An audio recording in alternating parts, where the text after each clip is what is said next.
네, 오늘 우리가 함께 살펴볼 성경 본문은 지난주에서 이어지는 느헤미야 3장입니다. 느헤미야 3장 1절부터 32절까지 기록된 하나님의 말씀을 낭독하도록 하겠습니다. 느헤미야 3장 낭독하겠습니다. 그때 대제사장 엘리야십이 그의 형제 제사장들과 함께 일어나 양문을 건축하여 성별하고 문짝을 달고 또 성벽을 건축하여 한메아 망대에서부터 하나넬 망대까지 성별하였고 그 다음은 여리고 사람들이 건축하였고 또 그 다음은 이므리의 아들 삭굴이 건축하였으며 어문은 히스나의 자손들이 건축하여 그 들보를 얹고 문짝을 달고 자물쇠와 빗장을 갖추었고 그 다음은 학고스의 손자 우리아의 아들 무레못이 중사하였고 그 다음은 무세사벨의 손자 베레게의 아들 무슬람이 중사하였고 그 다음은 바하나의 아들 사독이 중사하였고 그 다음은 드고와 사람들이 중사하였으나 그 귀족들은 그들의 주인들의 공사를 분담하지 아니하였으며 옛문은 바세의 아들 요야다와 부소디아의 아들 무슬람이 중사하여 그 들보를 얹고 문짝을 달고 자물쇠와 빗장을 갖추었고 그 다음은 기브온 사람 물라데와 메로노 사람 야돈이 강서쪽 총독의 관할에 속한 기브온 사람들 및 미스바 사람들과 더불어 중사하였고 그 다음은 금장색 하레야의 아들 우시엘 등이 중수하였고 그 다음은 향품장사 하나냐 등이 중수하되 그들이 예루살렘의 넓은 성벽까지 하였고 그 다음은 예루살렘 지방의 절반을 다스리는 후르의 아들 르비아가 중수하였고 그 다음은 하루마베 아들 여다야가 자기 집과 마주대한 곳을 중수하였고 그 다음은 하삼니아의 아들 하투스가 중수하였고 하림의 아들 말기야와 바한모함의 아들 핫숲이 한 부분과 화덕망대를 중수하였고 그 다음은 예루살렘 지방 절반을 다스리는 할로에스의 아들 살룸과 그의 딸들이 중사였고 골짜기 문은 한운과 산호아의 주민이 중사하여 문을 세우며 문짝을 달고 자물쇠와 빗장을 갖추고 또 분문까지 성벽 1000규빗을 중사하였고 분문은 베타게렘 지방을 다스리는 레갑의 아들 말기야가 중수하여 문을 세우며 문짝을 달고 자물쇠와 빗장을 갖추었고 셋문은 미스바 지방을 다스리는 고로세의 아들 살론이 중사하여 문을 세우고 덮었으며 문짝을 달고 자물쇠와 빗장을 갖추고 또 왕의 동산 근처 살라목가의 성벽을 중사하여 다윗성에서 내려오는 층계까지 이르렀고 그 다음은 벳을 지방 절반을 다스리는 아스북의 아들 느헤미야가 중수하여 다윗의 묘실과 마주대한 곳에 이르고 또 파서 만든 못을 지나 용사의 집까지 이르렀고 그 다음은 레이 사람 바니의 아들 르흠이 중사했고 그 다음은 그일라 지방 절반을 다스리는 하사바가 그 지방을 대표하여 중사였고 그 다음은 그들의 형제들 가운데 그일라 지방 절반을 다스리는 헤나닷의 아들 바웨가 중사였고 그 다음은 미스바를 다스리는 예수와의 아들 에셀이 한 부분을 중사하여 성 구비에 있는 군기고 맞은편까지 이르렀고 그 다음은 삽베의 아들 바룩이 한 부분을 힘써 중수하여 성 구비에서부터 대제사장 엘리야십의 친 문에 이르렀고 그 다음은 학고스의 손자 우리아의 아들 무레못이 한 부분을 중수하여 엘리야십의 친 문에서부터 엘리야십의 친 모퉁이에 이르렀고 그 다음은 평지에 사는 제사장들이 중사하였고 그 다음은 베냐민과 핫습이 자기 집 맞은편 부분을 중사하였고 그 다음은 아나냐의 손자 마아세아의 아들 아사랴가 자기 집에서 가까운 부분을 중사하였고 그 다음은 헤나닷의 아들 빈누이가 한 부분을 중수하되 아사랴의 집에서부터 성구비를 지나 성 모퉁이에 이르렀고 우세의 아들 발랄은 성구비 맞은편과 왕의 윗궁에서 내민 망대 맞은편 곧 시위창에서 가까운 부분을 중사하였고 그 다음은 바로스의 아들 부다야가 중사였고 그때 느디님 사람은 오벨에 거주하여 동쪽 수문과 마주대한 곳에서부터 내민 망대까지 이르렀느니라. 그 다음은 드고와 사람들이 한 부분을 중사하여 내민 큰 망대와 마주대한 곳에서부터 오벨 성벽까지 이르렀느니라. 마문이로부터는 제사장들이 각각 자기 집과 마주대한 부분을 중사하였고 그 다음은 임멜 아들 사독이 자기 집과 마주대한 부분을 중사하였고 그 다음은 동문지기 스가냐의 아들 스마야가 중사하였고 그 다음은 셀레메의 아들 하나냐와 살랍의 여섯째 아들 한운이 한 부분을 중사하였고 그 다음은 베레가의 아들 무슬람이 자기의 방과 마주대한 부분을 중사하였고 그 다음은 금장색 말기야와 한민갑 문과 마주대한 부분을 중사하여 느디님 사람과 상인들의 집에서부터 성 모퉁이 성루에 이르렀고 성 모퉁이 성루에서 양문까지는 금장색과 상인들이 중수하였느니라. 아멘. 설교 후에는 찬송 40장 1절, 2절, 3절을 함께 부르도록 하겠습니다.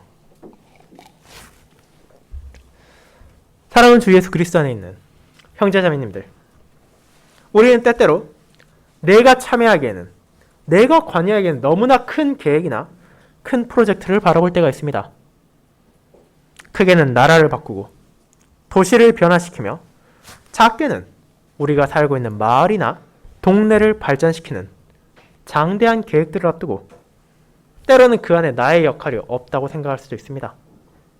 결국 그런 것들을 계획하고 실천하고 이루어가는 것은 나와 관련 없는 훨씬 더 큰 책임과 권한을 가진 사람들의 일이라고만 여기는 경우가 있습니다. 그런 생각을 하며 어떤 일에서건 자기의 발은 뒤로 빼고 결국 남들의 행동에 대한 평가만 할 뿐인 사람들도 존재합니다. 그런데 우리는 세상의 영역에서 그런 일이 있을 뿐 아니라 하나님의 교회 건설에 대해서도 그런 자세를 가진 사람들이 있다는 것을 부정할 수 없습니다. 하나님께서 베푼 은혜를 고백하면서도 교회 건설을 위해 무언가를 해야 된다는 생각을 하는 것은 쉽지 않습니다. 그것은 내가 하기에는 너무나 무거워 보이고 거대한 것처럼 보입니다. 무엇보다도 하나님께서 그것을 자신의 뜻에 따라 이루실 것이고 그분께서 사용하실 이 땅의 직분자들이 있지 않습니까?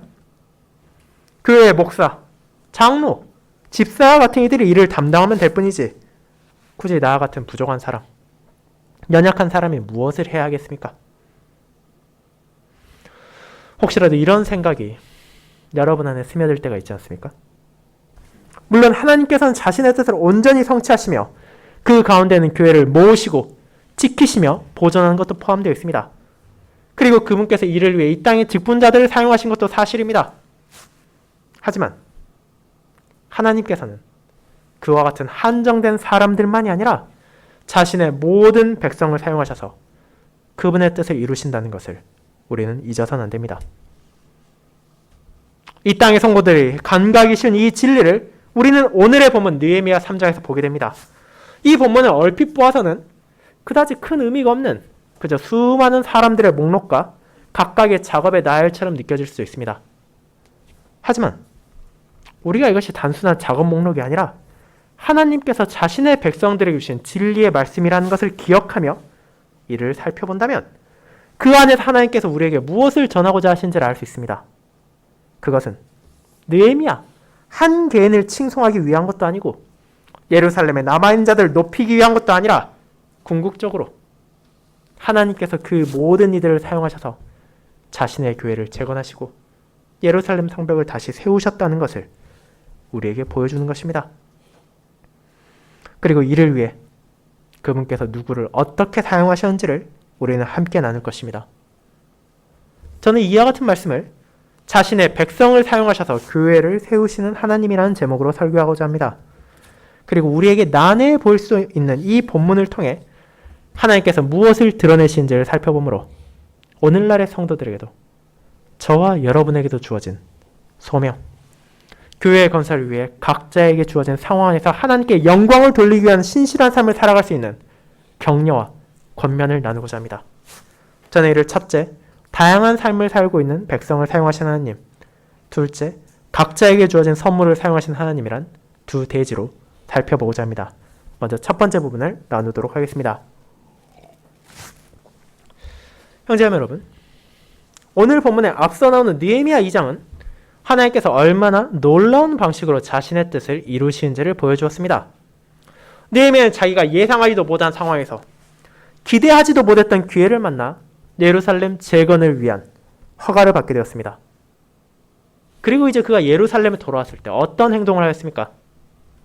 많은 사람들이 간절히 바라는 자기 자신을 한없이 높이고 자신의 권위를 뽐낼 수 있는 기회가 찾아왔음에도 불구하고 그는 그와 정반대 행동을 했습니다.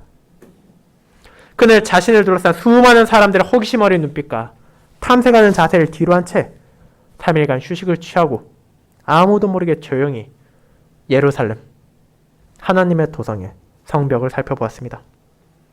그가 한마디 말만 꺼내면 온갖 사정들을 말해줄 사람들이 셀 수 없을 정도였음에도 불구하고 느헤미야는 각각의 이권을 지키기 위한 이들의 목소리를 듣기 전 자신의 마음에 심으신 하나님의 뜻에 따라 스스로의 눈으로 예루살렘 성벽을 거닐었습니다. 그리고 그것은 진정 그의 마음을 아프게 했을 것입니다. 자신의 형제인 하나니가 전한 말만 듣고도 눈물을 흘리며 금식을 했을 정도의 처참한 상황을 자기 눈으로 다시 확인한다는 것이 어떻게 가벼운 일이겠습니까? 그리고 그 성벽은 실제로 비참하기 그지없었습니다. 한때 모든 이스라엘 백성들이 사랑하고 노래하던 아름답고 찬란한 예루살렘의 성벽은 무너졌고 성문들은 불타서 재가 되어버렸습니다. 게다가 그 현실을 더 비참하게 만드는 것은 그것이 파괴된 지 상당한 시간이 지났음에도 불구하고 여전히 방치되어 있다는 것입니다. 느헤미야의 서술안에서 우리는 그것을 볼 수 있었습니다. 처음에는 그저 무너진 성벽과 불탄 성문을 보았을 뿐이지만 그가 길을 나아가는 동안 이제 말 한마디도 제대로 지나갈 수 없는 엉망이 된 도로를 보게 되었습니다. 결국 그와 일행은 걸어서 그 성벽을 살펴야 할 정도였습니다. 이 모든 것을 바라보는 느헤미야가 무엇을 했습니까?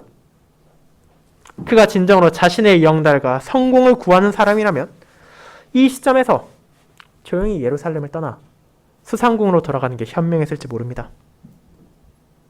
하지만 그의 행동은 그렇지 않았습니다. 그는 성벽을 살핀 후 마침내 온 백성을 불러 모았습니다. 그리고 어떻게 말합니까? 느헤미야는 고압적인 자세가 아니라 진심 어린 동질감, 하나님 안에서 한 몸의 지체가 된 하나의 형제로서 그들에게 나아갑니다. 이는 유다의 남은 자들을 향한 그의 말에서 분명하게 드러납니다. 그는 우리가 당한 공경은 너희도 보고 있는 바라고 말하기 때문입니다. 예루살렘 백성이 마주한 비참한 현실, 무너진 성벽과 불탄 성문의 쓰라린 고통은 느헤미야 그 역시도 함께 나누고 있었습니다. 그렇게 이제 그 상황에서 벗어날 상황을 제시합니다. 자신이 인도하신 하나님의 선한 손길을 알려주므로 언약 백성들에게 하나님께서 그들을 저버리지 않으셨다는 사실을 깨닫게 한 느헤미야는 그분의 손길, 그분의 뜻에 따라 예루살렘 성을 다시 건축해서 교회를 재건하자고 요청합니다. 긴 시간 동안 어려움을 겪으며 하나님께서 자신들을 저버린 것이 아닌가 하는 불안에 쌓였던 유대인들은 그를 통한 증거 안에서 하나님의 손길을 다시 붙잡을 수 있었습니다. 그렇게 그들 안에 생겨나는 패배의식, 두려움을 떨쳐내고 마침내 선언합니다. 일어나 건축하자고 말입니다. 그 건축이 바로 하나님께서 원하시고 하나님께서 부르신 선한 일이기에 그들은 이를 행하기 위해 움직였습니다. 하지만 이를 조롱하고 비웃는 이들도 있었습니다. 오늘날에도 신자들을 모욕하고 멸시하는 이들이 존재하는 것처럼 과거에도 그런 이들이 존재했습니다. 어둠의 세력들은 하나님의 자녀들이 그분의 뜻에 따라 신실히 살아가고자 하는 것을 의미 없다고 치부하며 그들의 노력이 헛수고라고 조롱합니다. 산발랏, 도비야, 게셈이 이스라엘 백성들의 실패를 상기시키며 너희는 또다시 헛된 일을 하고 있다고 비웃었습니다.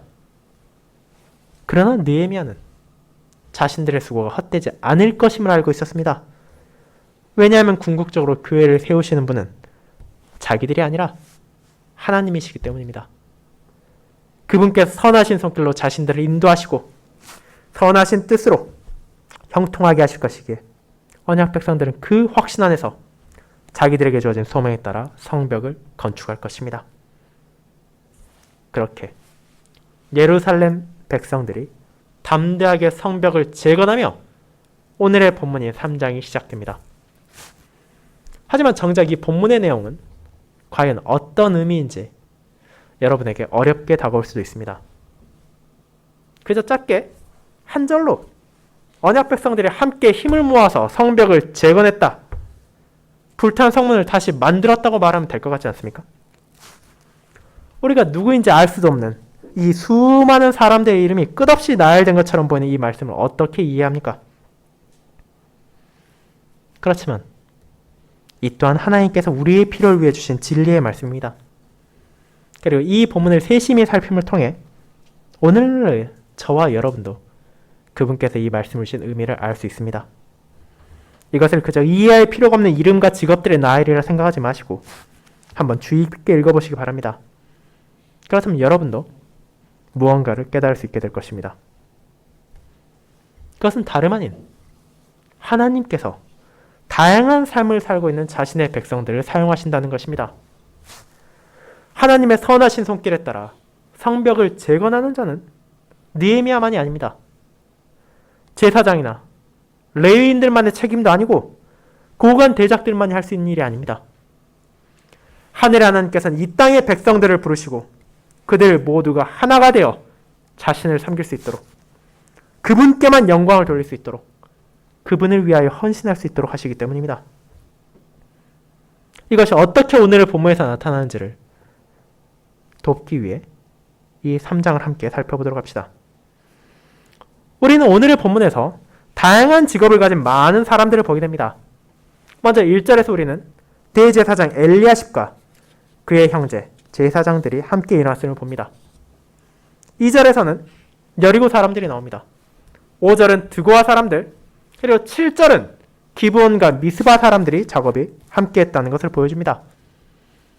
8절에서는 금을 다루는 대장장의 금장색과 향품을 파는 상인들이 나오고, 9절에서는 그리고 12절에서는 예루살렘 일부를 다스리는 관료들이 나타납니다. 그리고 12절에서는 여인들이 작업하는 것을 보여주고, 13절에서는 한운과 사노아 주민들이 일합니다.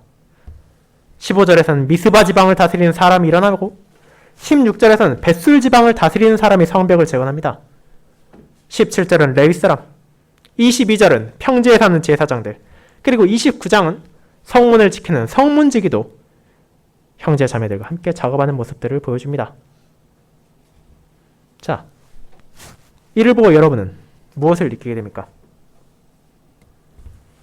우리는 이를 통해 하나님의 교회 건설에 있어 예외가 존재하지 않는다는 것을 깨닫게 됩니다. 당연하지만 성벽을 재건하는 것, 성문을 만들어 세운다는 것은 결코 쉬운 일이 아닙니다. 이것은 하루아침에 끝날 수 없습니다. 게다가 이는 힘든 육체적 노동을 수반할 수밖에 없습니다. 성벽을 만든다는 것은 우아한 일도 아니고 땡볕 아래에서 땀을 흘리고 근육을 혹사시키며 무거운 벽돌들을 옮겨야 하는 고된 노동입니다. 오늘날과 같이 그런 건축 작업을 도와줄 기술도 부족한 시기에 이런 성벽을 재건한다는 것은 몸을 상하고 심지어 잘못하면 목숨을 잃을 수도 있는 위험한 일이기도 했습니다. 그렇다면 여러분은 그런 성벽 재건을 누가 행해야 한다고 생각하십니까? 어쩌면 그런 힘들고 위험한 일은 하층민들이 도맡아야 한다고 여길 수도 있습니다. 아니면 반대로 많은 권리를 가지고 있는 고위층이 책임을 져야 생각할 수도 있습니다. 그리고 어찌되었건 그 책임이 나만 아니었으면 하는 생각을 품게 될 수도 있습니다. 하지만 그런 생각은 모두 정답이 아닙니다. 하나님의 교회 건설은 그분의 모든 백성들에게 주어진 소명이기 때문입니다. 여러분은 당장 1절에서 당대의 대제사장이 형제들과 함께 문을 건축하고 문짝을 달고 성벽을 건축했다는 기록을 보게 됩니다. 대제사장이 누구입니까? 그는 스스로를 거룩하게 해야 할 사람입니다. 언약 백성들을 대표하여 하나님께 제사를 드리는 자, 심지어 지성소에 나아갈 자격이 주어진 자로서 자신의 몸과 행동을 살펴야 하는 중요한 위치에 있는 자입니다. 만약 엘리야십이 그런 이유를 거론하며 나는 이 작업에서 예외가 되어야겠다고 말한다 하더라도 그를 탓할 사람은 없을 것입니다.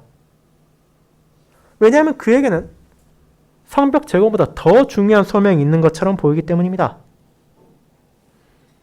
하지만 그는 동료 제사장들 이끌고 직접 성벽 건설에 나섰습니다.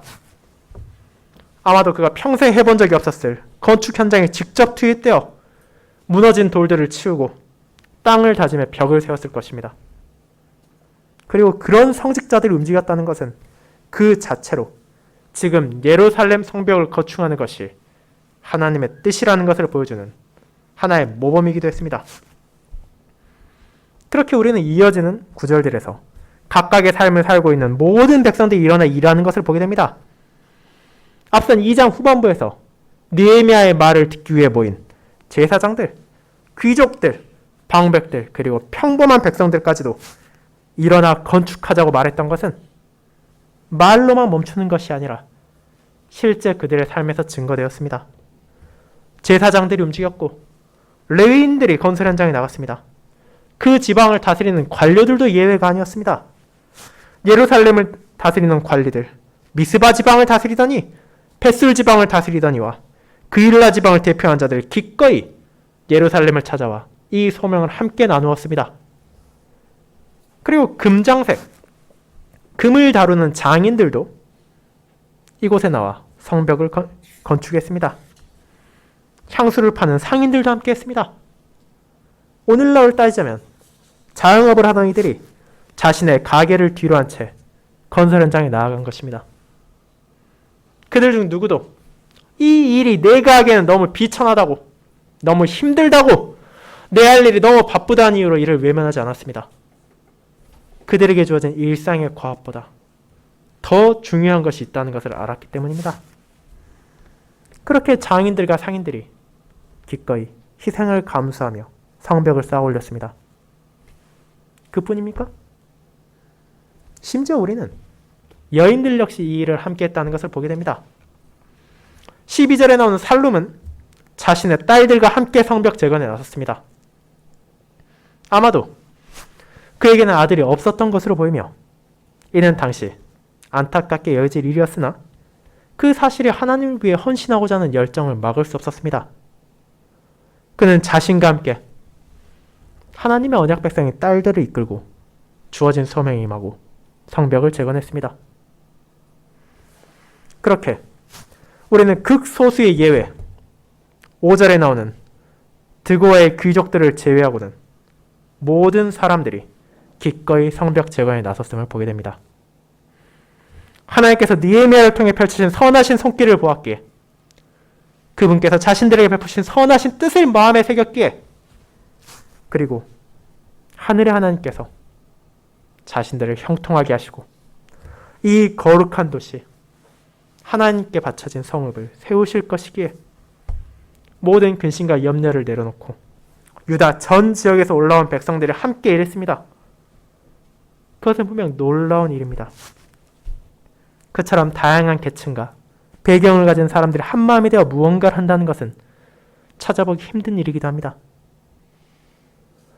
그러나 우리는 포로기를 거친 이스라엘 백성들, 과거의 영광이 아닌 현실의 고초와 대적들의 능욕과 조롱에 지치고 힘들어하던 이들이 그 극한의 상황에서도 스스로의 이익을 위해 움직이는 것이 아니라 고된 힘든 성벽 건축에 나서는 것을 보게 됩니다. 그것이 어떻게 가능합니까? 이는 하나님께서 그들을 부르시고 이끄셨기 때문입니다. 하늘의 하나님, 크고 두려우시나 언약에 신실하시고 긍휼하신 하나님께서 사용하신 자는 느헤미야만이 아닙니다.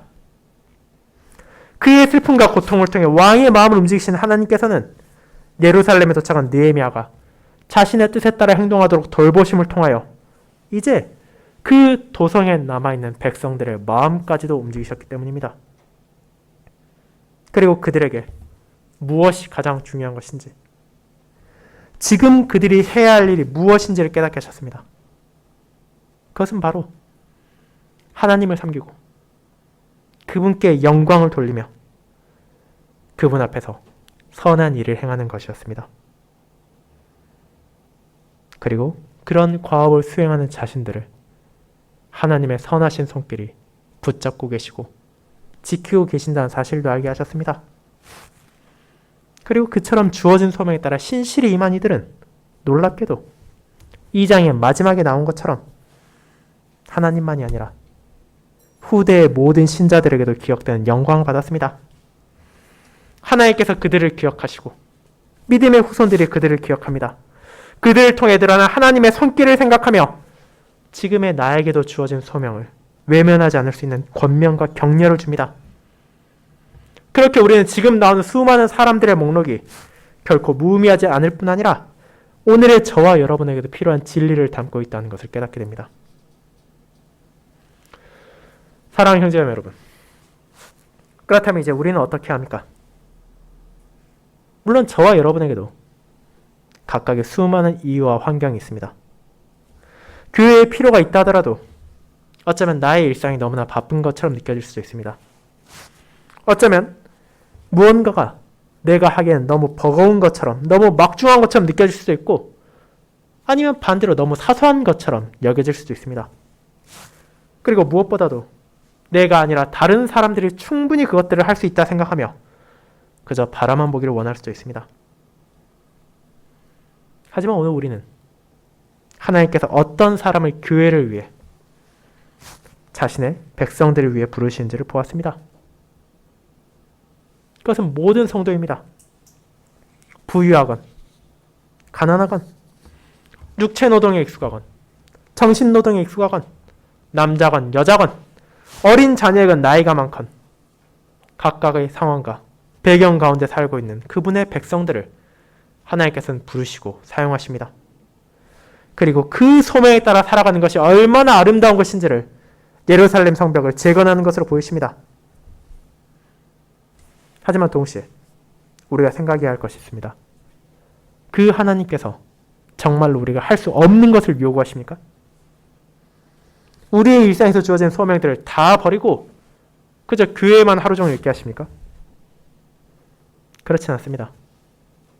우리는 이어지는 내용을 통해 하나님께서 각자에게 주어진 선물들을 사용하게 하심으로 각각의 상황에서 최선을 다해 하나님을 사랑하고 그분에 따라 교회를 건설함으로써 형제들을 향한 사랑 역시도 보여신다는 것을 보게 될 것입니다.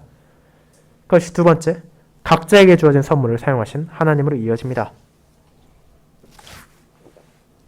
성도 여러분, 느헤미야 3장은 그처럼 하나님의 선하신 손길에 인도되어 그분의 선하신 뜻에 따라 그 교회를 재건하기 위해 헌신한 다양한 자리에 있는 백성들을 소개합니다. 하지만 우리는 그것이 전부가 아니라는 것도 보게 됩니다. 이 본문은 그들이 한 일에 대해서도 기록하고 있기 때문입니다. 물론 그들의 이름을 통해서 우리가 각 사람을 온전히 알 수 없었던 것처럼 그들이 맡은 과업에 대해서도 알 수 있는 것은 제한적입니다. 하지만 그 안에서도 우리는 하나님께서 자신의 교회를 세우시는데 어떻게 그 백성들을 인도하시고 사용하신지를 볼 수 있습니다. 이를 위한 몇 가지 예시를 들어보도록 하겠습니다. 먼저 1절에 나오는 대제사장 엘리야십과 그의 형제, 동역자들인 제사장들은 양문을 건축하고 그곳에 문짝을 달았으며 그 주변에 성벽을 건축했습니다.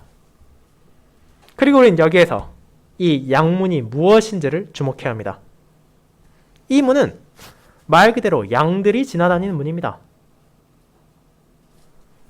예루살렘 성의 북쪽에 위치한 이 문은 성전에서 가장 가까운 곳에 자리 잡고 있고 그곳에 제물을 바치기 위한 동물들을 들여다 보내는 문입니다. 그렇게 양문을 건축한다는 것은 성전의 기능, 하나님께 제사를 드린다는 중요한 역할을 수행하기 위해 필수적인 것이었습니다. 그리고 제사장들이야말로 그 사실을 누구보다 절실하게 잘 알고 있는 자들이었습니다.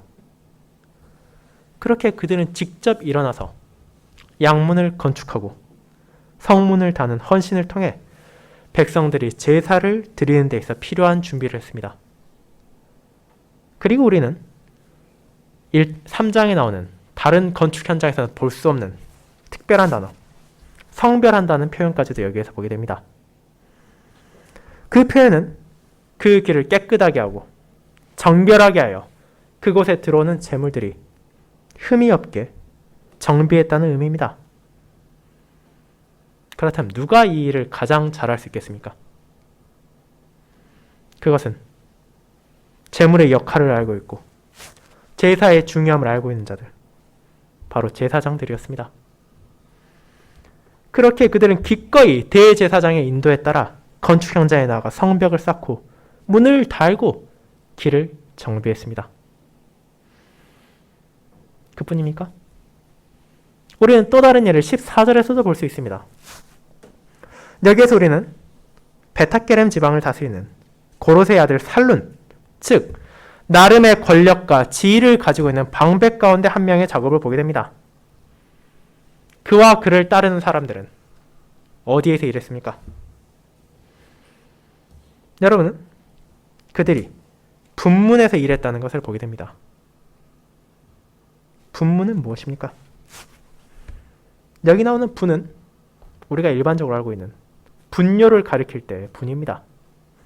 즉, 이 문은 양문의 정반대인 예루살렘성 남쪽에 위치하여 골짜기와 연결되는 문으로서 성전과 도성에서 나오는 쓰레기와 오물들을 버리기 위한 일종의 쓰레기장으로 향하는 문이었습니다. 성전에서 제물을 바치고 나면 생겨나는 폐기물들, 성 안에서 매일같이 나오는 백성들의 배설물, 생활 쓰레기와 같은 것들이 그 문을 빠져나가 특정한 장소에 버려졌습니다. 왜냐하면 그나마 이곳은 골짜기와 가까워 바람이 불기에 그 냄새가 성 안으로 다시 들어오지 않고 바깥으로 빠져나갈 수 있는 구조였기 때문입니다. 그렇다면 우리는 그 분문의 작업이 결코 깨끗하지도 쉽지도 않을 것임을 쉽게 알 수 있습니다. 왜냐하면 그것은 역한 냄새로 가득할 것이고 또한 주변에 온갖 오물들이 널려 있을 것이기 때문입니다. 그런데 이 분문의 작업을 누가 합니까? 그는 천하고 낮은 사람이 아닙니다. 백성들을 다스리고 지방을 통치하는 임무를 맡은 말기야가 이 일에 나섭니다. 본문은 분명하게 그가 분문을 중수하였고 문을 세우며 문짝을 달고 자물쇠와 빗장을 갖췄다고 말함을 통해 그가 건설 현장에 함께했다는 것을 보여줍니다. 배선물을 옮기고 쓰레기를 치우는 일이 비천하고 더러워 보인다 하더라도 그 또한 하나님의 선하신 뜻을 따르는 선한 일이었기에 그는 자신에게 주어진 선물들을 아끼지 않고 기꺼이 그의 일행과 함께 이 일에 동참하여 분문을 재건했습니다. 그렇다면 제사장들, 방백들처럼 지위가 있고 여유가 있는 사람들만 이 성벽 중수에 참여했습니까? 그렇지 않습니다. 앞서 언급한 것처럼 평범한 사람들도 이 소명을 외면하지 않았습니다. 여러분은 이 느헤미야 3장에서 종종 다음과 같은 표현을 보게 됩니다. 자기 집과 마주대한 곳을 중수하였고 자기 집 맞은편을 중수하였고 자기 집에서 가까운 부분을 중수하였고 이 말을 통해 우리가 알게 되는 것이 무엇입니까? 첫째로 우리가 과거의 성읍을 떠올릴 때 알게 되는 것 중 하나는 성벽에 가까이 살수록 평범한 백성, 그 성 안에서는 하층민에 가까웠다는 것입니다. 일반적으로 성의 중심부로 갈수록 적의 공격으로부터 안전하기 위해 고위층들이 살기 때문입니다. 그렇게 이 일을 맡은 사람들은 일상의 삶을 살고 있는 저나 여러분과 같이 극히 평범한 사람들이었습니다. 그런데 둘째로 그들은 자기 집과 마주한 곳의 성벽이 무너져 있음에도 불구하고 고칠 엄두도 내지 못하고 살고 있었다는 것입니다. 여러분이 상상해 보시기 바랍니다. 여러분 맞은편에 있는 곳, 여러분이 문만 열면 바로 보이는 성벽이 처참하게 무너져 있는데 어떻게 평안한 삶을 살 수 있겠습니까? 예루살렘 이미 원수들의 공격에 파괴된 경험이 있습니다. 그런데 이제 또다시 적군이 쳐들어온다면 이제 그들의 발을 지체할 성벽도 존재하지 않습니다. 그런 무너진 성벽을 바라보며 살아간다는 것이 얼마나 불안하고 두렵겠습니까? 그럼에도 그 성벽을 제거한다는 것은 당연히 혼자만의 힘으로 할 수 있는 것이 아닙니다. 그렇게 불안과 두려움을 안고 매일을 살아가는 이들이 이제 형제 자매들과 함께 성벽 재건에 나섭니다. 혼자서는 할 수 없는 것을 한 지체된 모든 형제들의 도움을 통해 그들과 함께하는 작업을 통해 기꺼이 그 소명에 따라 헌신함으로 재건하는 것입니다. 가까이 있는 자신의 가족을 보호하기 위해 멀리는 예루살렘에 거하는 모든 성민들을 위해 궁극적으로는 하나님의 뜻에 따라 그분께 영광을 돌리기 위해 이 백성들은 성벽을 쌓는 고단한 일을 마다하지 않았습니다. 그렇게 주님께서 부른 이들이 성벽을 건축했습니다. 무너진 성벽의 잔해를 치우고 불타버린 문의 잔재를 제거한 후 성벽을 다시 쌓아 올리고 성문을 만들어 하나하나 붙여나갔습니다. 그리고 그것은 그저 사람 수에 나누어 기계적으로 나누어진 것이 아닙니다. 하나님께서 각각에게 주신 선물을 따라 누군가는 더 많은 부분을 담당했고 누군가는 더 적은 부분을 맡았습니다. 그럼에도 이 일에 참여한 모든 사람들이 책임감을 가지고 성벽을 쌓아 올렸습니다. 내가 더 많은 부분을 맡았다고 불평하지도 않았고 자기가 더 어려운 일을 하게 되었다고 더 더러운 일을 했다고 불만을 토하지도 않았습니다. 제사장들이 자신들이 가장 잘 아는 일을 맡았고 방백들이 모두가 꺼릴 만한 곳으로 나아갔을 뿐 아니라 백성들도 자기들 집 근처에 있는 성벽을 쌓아 올리는데 힘을 모았습니다. 그들 하나하나의 힘은 분명 미약했을지 모릅니다. 하지만 하나님께서는 느헤미야를 통해 바로 자신이 이 일을 이루실 것을 알려주셨고 그들을 돌보시고 지키실 것임을 깨닫게 하셨습니다. 그렇게 언약 백성들 힘을 모아 하늘의 하나님, 크고 두려우시나 신실하시며 긍휼하신 분의 뜻에 순종했습니다. 이와 같이 성도들이 한 뜻이 되어 하나님의 인도에 순종하는 모습은 구약시대에만 존재하는 것이 아닙니다. 우리가 더 이상 직접 재건해야 할 성벽이 존재하지 않기에 의미가 없는 것이 아니라는 것입니다. 오히려 이는 신약시대에 더욱더 분명하게 증거되어야 합니다. 왜냐하면 이제 우리는 그저 하나의 민족으로만 묶여있는 것이 아니기 때문입니다.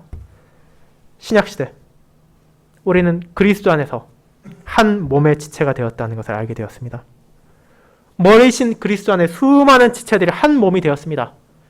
그 안에는 더 이상 유대인이나 헬라인이나 종이나 자유인이나 어떤 차별도 존재하지 않습니다.